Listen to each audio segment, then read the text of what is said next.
It's the Locked On Flyers podcast for Tuesday, May 27th, your daily dose of Flyers news, analysis, and high quality content that's going to really dig into the Lappy era for the Phantoms and ask, was he given the right tools to work with? We're going to roll it way back.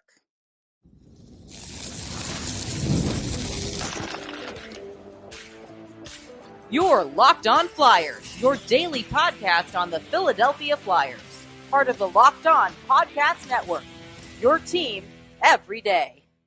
Hey there, and thanks for making Locked On Flyers your first listen every day. I am Rachel Donner. I've been podcasting about the Flyers, the NHL, and hockey for a decade, and I'm here as always with prospect expert and Flyers credentialed reporter for 19 years, Russ Cohen. To keep up with our latest episodes and Flyers news, you can find us at Locked On Flyers on Instagram, Threads, Blue Sky, and Twitter, and of course here on the Locked On Podcast Network, your team every day. Before we dig into the Lappy era of the Lehigh Valley Phantoms and see what players and player development and the team results and all of that. We do want to wrap up men's worlds here. Of course, Team USA won the gold medal there for the first time in 11 billion years. Yep. So good for them. It took overtime to do it against Switzerland. Leonardo Giannoni got the MVP award for the tournament, who's the Swiss goalie. So that's really cool. Very interesting. Sometimes those goalies get signed if they want to come over, but I don't know that he will. Right. Particularly, but just a random note out there because it does happen on occasion. And they probably gave him a watch and said, "Here you go, bud." Yeah.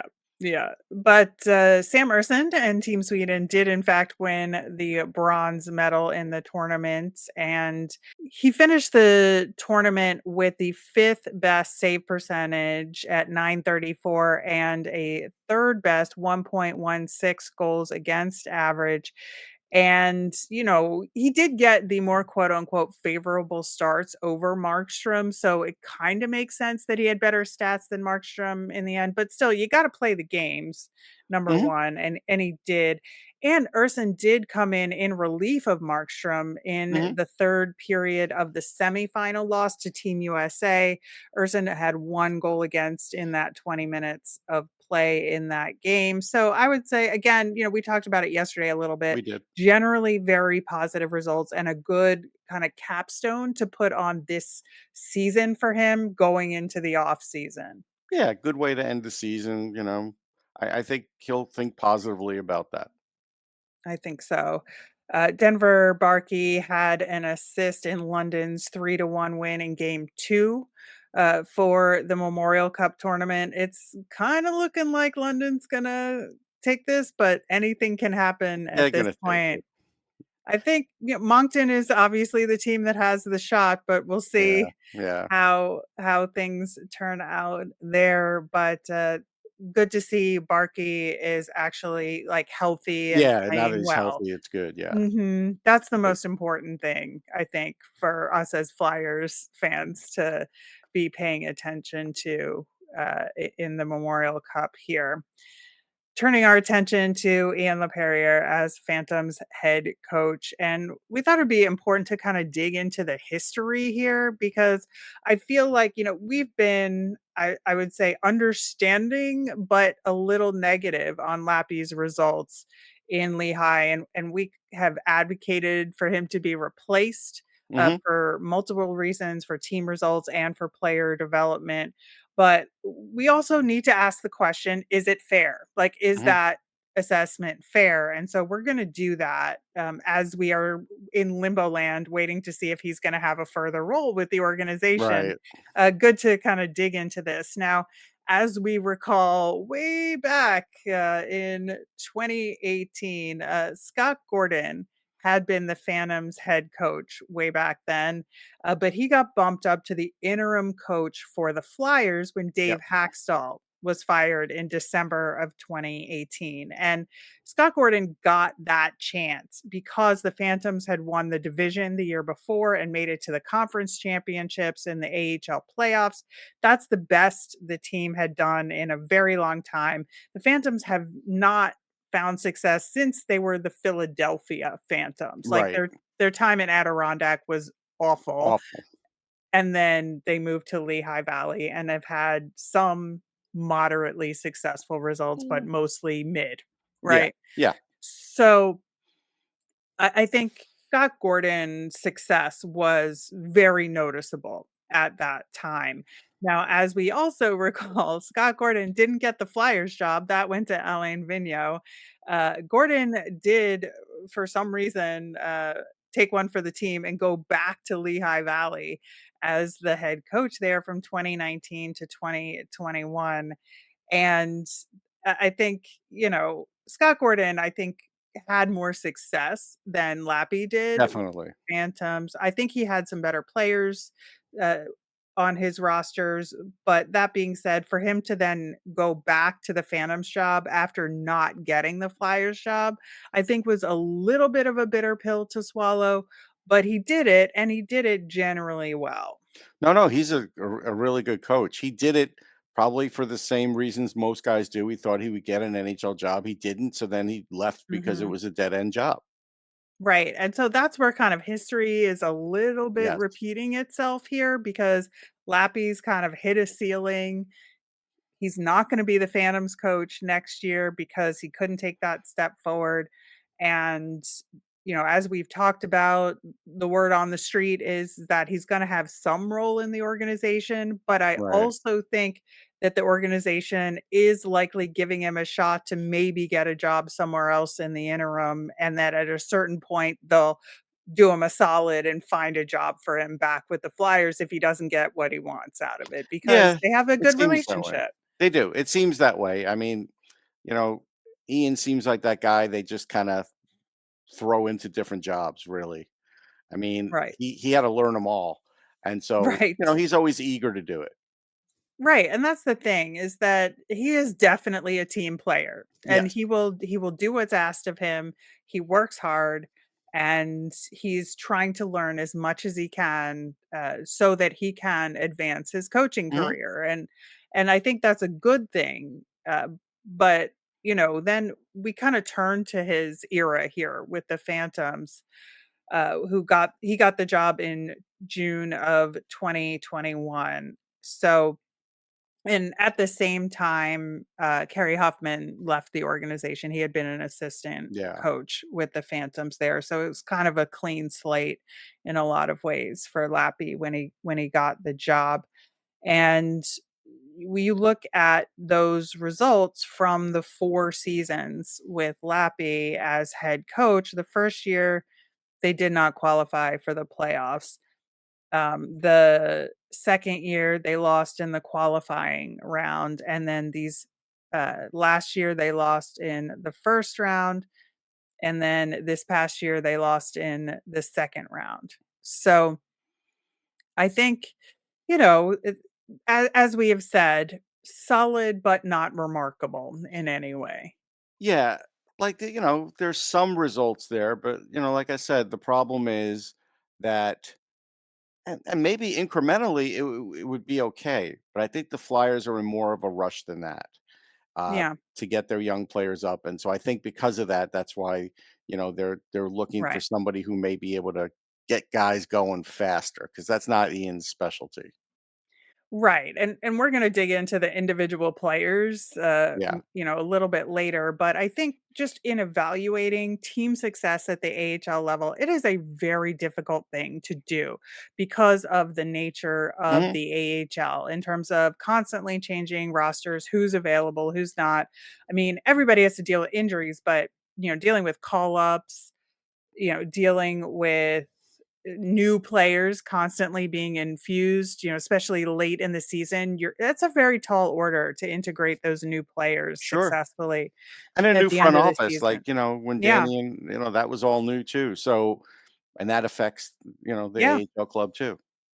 Yeah, and so I think there's a lot that an AHL head coach has to deal with, and there's a lot Mhm. of balls to juggle there, and there's a lot of constant change, and so it is a very, very challenging role, and I think that when somebody thrives in that role, that's a special coach Right. because of that in particular, right? Yeah, I think so. I But I will say that I think nowadays there's more of them than there used to be. You know, Right.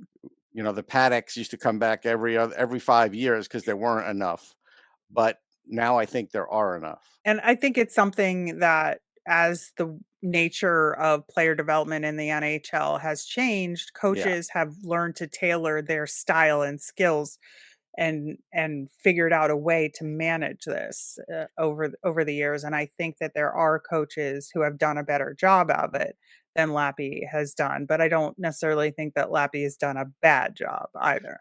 No, no, but, just pulling it as an example, like, Ryan Warsofsky, who we talked about winning that gold medal, he Yeah. has a whole coaching history, and he was with Charlotte and Chicago before he was Hmm. in the NHL, but he was on a much quicker trajectory. Ian's trajectory isn't like that. I can't Yeah. explain exactly why, but it's just not.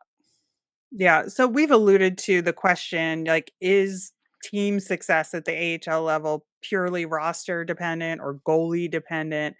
And so we're going to dig into the various rosters that he's had to deal with and look at, exactly what he was working with and where player development led amongst those rosters. We're going to do that coming up next.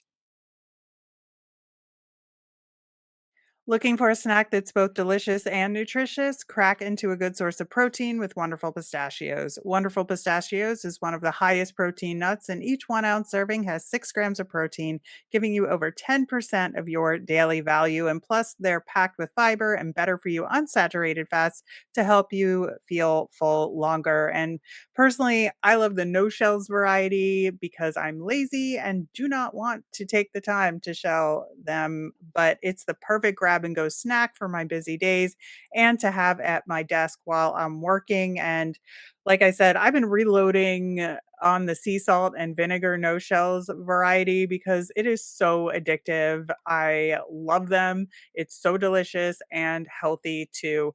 Wonderful Pistachios is a complete protein providing all 9 essential amino acids. These little green wonders pack a protein punch. So get snacking and get cracking with the snack that packs a protein punch. Visit wonderfulpistachios.com to learn more. On tomorrow's show, we are going to get a jump on the NHL Combine, which is the following week, but Mhm. Russ goes every year. Yep. And at this time of year, it's important to learn how to look at the Combine and what they do there and what it means. And so we're going to get into all of that. Very excited to do that as we do every year. It's one of my favorite things about kind of the process of the NHL Yeah. draft. And as a reminder, we have our weekly poll going. Who will improve the most under Rick Tocchet this season? The link to that poll is in the show notes and it's on our YouTube channel as well. Plus, on tomorrow's show, we are going to answer your mailbag questions. So get those in. You can email us at lockdownflyers@gmail.com, send us a message on any of our socials, or comment on our YouTube channel. Getting back into the Lehigh Valley Phantoms and the Ian Laperriere era and how to evaluate him as a head coach, his first season was simultaneously great and rough. I would say there's like no other way for me to come up with to describe it because if you look at the key guys that were Flyers sort of top prospects that played there, they really only played there for parts of that season. Mhm. And those guys at the time, if you recall, Tanner Lazinski, God bless him, uh, Mhm. a blessed memory for the Yep. Flyers organization. And then you had Wade Allison. Mhm. We know what happened with him. And then you had Morgan Frost and Cam York, who kind of got some punishment. But Cam York was more of a development reason why he was down It there. was. It was decided he needed to spend half a season down in the Yes. AHL, which was very good and It honestly was the good right for him. move. right? And then we had Morgan Frost. It was more of a punishment It situation. always was a punishment with Morgan Frost. Right. So those were, I think, the 4 main guys, Flyers wise, that, in terms of potential at the time, Right. that were on, in terms of skaters that were on the Phantoms at that time. It was also Egor Zamula's rookie year. And Mhm. as we know, Zamula followed more of a traditional development path to the Yeah. NHL of just putting in his time in the AHL, getting the Yep. call ups when he did, and then earning the roster spot. So, and this was his rookie year. So he was very rough around the edges Yep. at that time. And then kind of the other guys that were peppered in, this is when we thought Connor Bunnaman might still be a thing, but he was definitely kind of a tweener Yep. also. He This was. was the beginning of the Hayden Hodgson project Yeah, of yeah. him, you know? And then we had Isaac Ratcliffe, who we still weren't sure about at the Right. time. Matt Strome, who was a maybe long shot, but still could have Always been, had good AHL, but, yep, skills, still but does and still for does, her, but he just she. can't skate at the NHL level. That's really what it And is.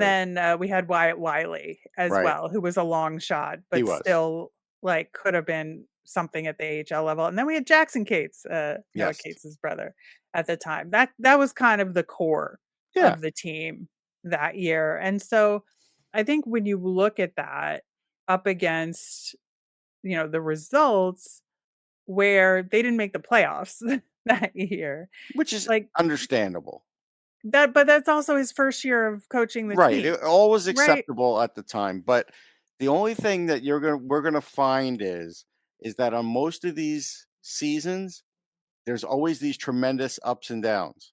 Yeah. And even last year, same thing, where you're always questioning the season. And that's part of the problem, I think, with him as a coach. But let's continue. Yeah. So that was a very interesting year for his first year. Then 2022-23, there was an infusion of some of the Flyers draft picks Right. there, where so Ronnie Attard joined the team. That's somebody we thought had a high degree of potential, Yes. right? Yeah. Adam He was just an older player that I thought, yeah, maybe he could make it. Adam Ginning joined the team that year. Now, Tyson Foerster had started very, very late that previous season. He was one of those guys that got 5 games at the tail end, but this was his first year. And Tyson Foerster, I think, also followed a mostly traditional, if not accelerated development Hmm. path, but I think earned accelerated development path. But this was his first full year that he played Yeah, in the there was AHL. a lot of hope for Forrester. It's not like he was a surprise. Right. Right, because he was a first round pick, but he Yeah, definitely needed that year in the for sure. AHL, and that was a good year for him. But we also got Elliot Denoye added to the team that year, and the Ole Lixell, Hmm. addition that year. This was, Zamula's year 2 in a strong development path, and this, instead of the Hayden Hodgson experiment, we had the Max Willman experiment, Right, right. Yeah, you Max know? Bowman. I could he was Jason Akeson. Best I could describe it. Well, but I compare him to Hayden Hodgson only because they were both players that had been at the ECHL level That's and fine. moved up and got Yeah. NHL games. That's the only reason why Okay. I mention them as far as No, the that's quote fine. unquote experiment Yeah, yeah, yeah. there. But I think this was this could have been the start of something, I think, in this year. But again, some of these players were pretty raw to Yes. begin with in this year. So, again, you look at the season results here, they lost in the initial round of the Yeah. playoffs, which is like sort of that play-in round Yeah. Don't before. 3 So they game, did right, right. So they did make the playoffs kind of, barely. but they got knocked out. But again, a lot of players with a lot of potential Yeah. here that just like you look at where those particular players are now, you have Tyson Foerster, and then you have Egor Zamula, who's now an NHLer. Like Right. none of the other guys are NHLers. They did get Emil Andre. This was a Right. tail end of the season thing Right. that year, And he but again, should be an NHLer. Should be. yes, but I don't really want to count him in that Well, you season. count him. He's at the end. You can count it. Is a coach at the AHL level gonna have more than 20% of their prospects hit? Not Yes. likely. The good ones do. I could point to Coachella, I could point to Rochester, I could probably, 20, I think it should be a little higher. I'm gonna Yeah. say I don't have anything to back this up. I'm just saying I think it should be a little higher. Okay, I think that's fair. I think it's, it's a good question to It ask, is. right? And the reason I say it should be higher than 20 is like as an example, like when we're dealing with the NHL draft and you're dealing with like a second rounder, chances of them making the NHL are like 30%. But by the time you get these players, some of them have a higher chance. Like Tyson Foerster had like a 75% chance. Right. True. So, you know what I mean? True. So that helps the odds a little. And that's why I feel like the odds should be more than just like when you drafted somebody. Right. So we also got Samu Tuamala at the tail end of that year, but I think it was only for 1 or 2 games. So 2023-24 to me is the linchpin year of Lappy's time with the Phantoms. And so we're going to talk about that and we're going to talk about the goalies coming up next.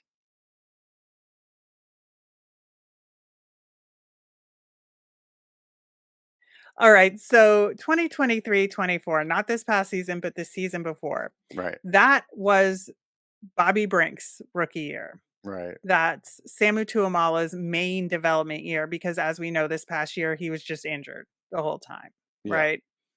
That's Elliot Denoye year 2. That's Ethan Sampson. That's Emile Andre. That's Jacob Gaucher's first year. That is the Helge Grans Adam Ginning year, Yeah. right? But we kind of moved on from the other guys, right? So Tanner Lazinski's Yes. last year with the organization. Ronnie Attard got traded. Wade Allison went back down there for 46 games and as we know was sent packing, right? So this was like a transitional year for some of those that previous Yes. bunch. This is a year I really feel like they should have done better. They Yes. they did make the playoffs. They did go to one extra round, but they got smacked down by Hershey much more than they did this past year. Right. And just those guys could have been coached better, in my opinion. No, I think you're right. I think it was, one of those things. And I think that year, um, in retrospect, ended up hurting Elliot Denoye because now Mhm. he's never kind of gotten it back. And Yeah. so, like, I point to that as a regression.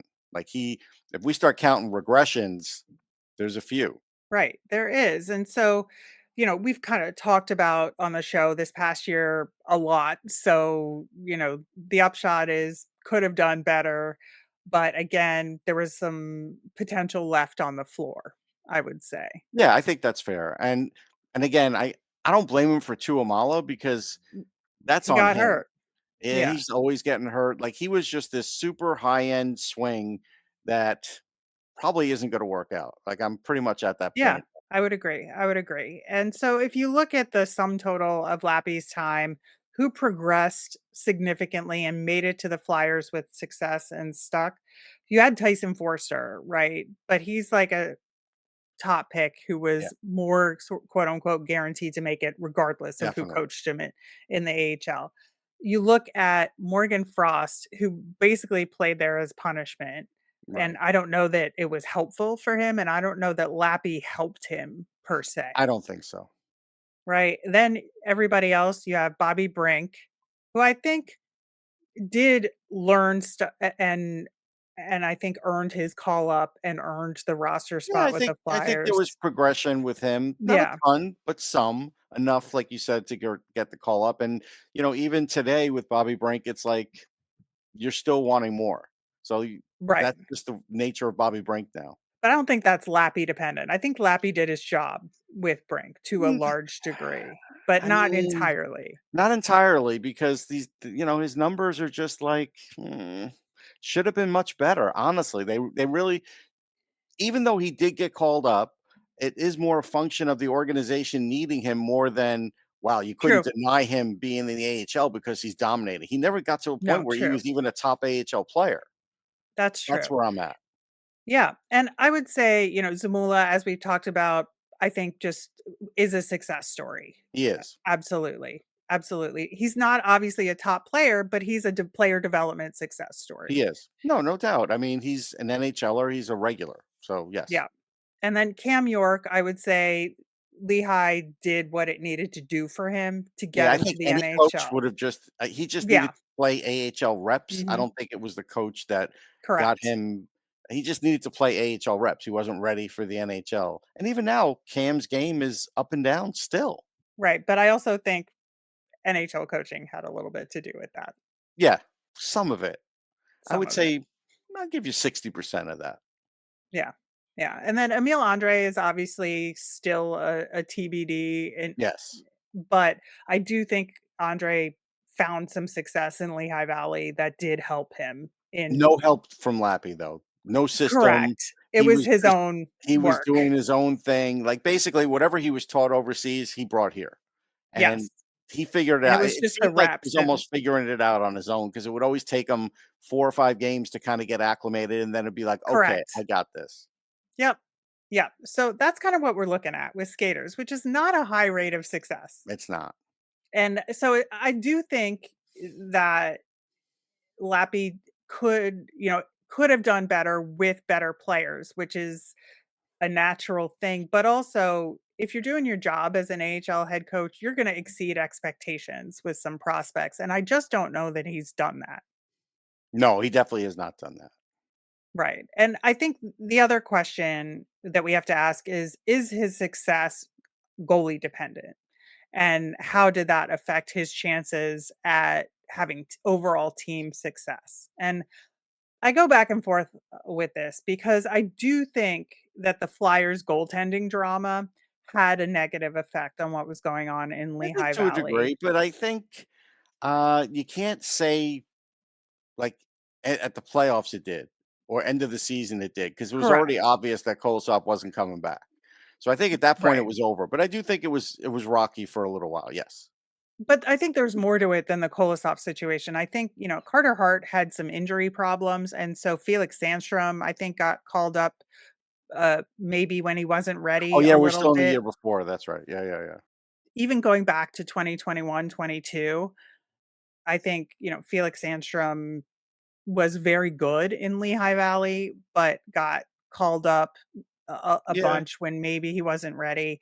And I think the same thing happened with Sam Urson, yeah. in subsequent years. And so when you look at what goaltending Lappy had to deal with, that's when you're looking at Pat Nagel for a little bit, who did fine, but wasn't great. Mhm. Nolan Mayer, He was good for a little while, that's it. good for a little bit and then wasn't. They got now Parker Gahagan, not this past year, but the year before was Yeah, mid, right? right. This past year, he was Terrific. excellent, Yeah. right? But they were also dealing with Cal Peterson, who, as we know, not great. That was his goalie, his main goalie for the last 2 seasons. And that's hard because your goalie needs to steal some games, and Cal Peterson is not that goalie. He's I just not. mean, inadvertently, you have really laid out a case that we've talked about before of replacing Kim Dillabaugh. It's on him too. It's the both of Yeah. them, and I don't think Kim Dillabaugh has gotten enough out of the Flyers goaltending. I think this year was a pretty good example, but this is also a good example because if nothing else, Cal Peterson, who was his former player, should have had an uptick with Kim Dillabaugh and did not. He got worse. And I think that's where when we've talked about needing more collaboration, I think goaltending is Yeah. one of them, where Yep. if it's Kim Dillabaugh or somebody else, they have to be collaborating a lot more extensively with the Phantoms goaltending coach Yeah. to to figure out what the Yeah, because there player should be development some path sort of is there. collaboration. There definitely should be, and then maybe there was. And again, maybe it just wasn't good enough, and I'm falling on the side that it wasn't good enough. Right. So all of this said and done, now that we've talked through all this, does this change your opinion of the Lappy era No, for the but it Phantoms? wasn't perfect though. But I think they still, in the last year and a half, loaded him up with players more than he previously had Yes. because they came in late in the season one year. This year, he was loaded with players and still Mhm. underperformed. Yeah, I think so. I think that's ultimately what it is, that there's a lot of good that Lappy Yeah, can for sure. do in terms of the day-to-day of being an AHL coach. I said previously, I think he runs practices well. I Mhm. think he He just gets communicates well with the out players. communicate yeah, very good at that. Very good. Yep. And I think it's very clear to everybody on the team, where they stand. And Yes. I think that's important, but he's not like mean about it, but he's No. not coddling about it either. I think Right. he's really good at knowing what that line is and how to tailor his communication to each of his players. Yeah. That being said, the systems aren't there and the player development results No, aren't there. that's a failure. Yeah. So I think that it's going to be really interesting to see who ends up coaching this team and why and what their style is and how they work with Tockett's staff in Right. terms of call up potential because as we know, this team has a lot of strong prospects on it now. And they're gonna have some more important ones on the upcoming season that have to develop there. Yes. Yes, But they have to because develop fully, not like partially develop like Bobby Brink. They have to develop fully. exactly. And so, we see Because that even, Alex the one thing we missed, Mhm. like, yes, Alex Bump and Jet Luchenko didn't do as well as we'd hoped. Yeah, but That's we're on going to Lappy have too. yeah, and we're going to have more guys like Oliver Bonk and Denver Barkey Yep. on this team that are gonna be very key prospects to develop, and we need the right guy for the job. Yeah, no doubt.